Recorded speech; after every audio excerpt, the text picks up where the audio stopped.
আসসালামু আলাইকুম। প্রিয় দর্শক, আপনারা জানেন যে নতুন যে রাজনৈতিক দলটা হয়েছে জাতীয় নাগরিক পার্টি, তারা নতুন কয়েকটা জিনিস তাদের প্রথম সমাবেশে জনগণের সামনে তুলে ধরেছেন।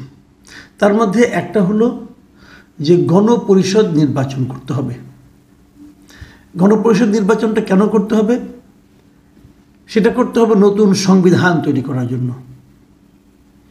তো এখন অনেকেই কিন্তু আপনারা কি জানেন কি না আমি জানি না, আমার ধারণা অনেকেই জানেন না আসলে গণপরিষদ জিনিসটা কি, গণপরিষদ নির্বাচনটা কি। জাতীয় সংসদ অথবা স্থানীয় সরকার এই সমস্ত নির্বাচনের বাইরে গণপরিষদ নির্বাচন কি আমাদের দেশে কখনো হয়েছিল? আমাদের যারা বাংলাদেশে যাদের জন্ম, তারা কি কেউ কখনো এরকম একটা গণপরিষদ নির্বাচন দেখেছিলেন?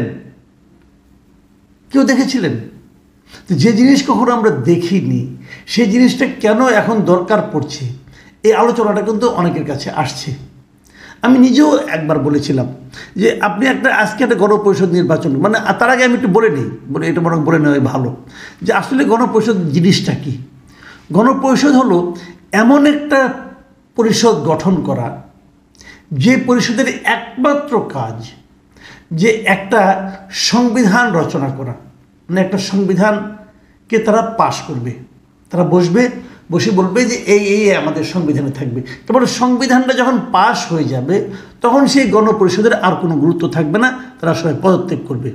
তার মানে যতদিন লাগবে একটা সংবিধান রচনা করতে, সেই রচনার কাজটুকু করাই হলো গণপরিষদ সদস্যদের একমাত্র কাজ, আর কিছু না। কিন্তু যেদিন রচনা হয়ে যাবে, যেদিন সংবিধানটা চূড়ান্ত রূপ ধারণ করবে, সেই দিন ওই সদস্যরা সবাই পদত্যাগ করবে। এটা যদি হয় মূল কাজ, তাহলে আমরা কি কখনো গণপরিষদ দেখে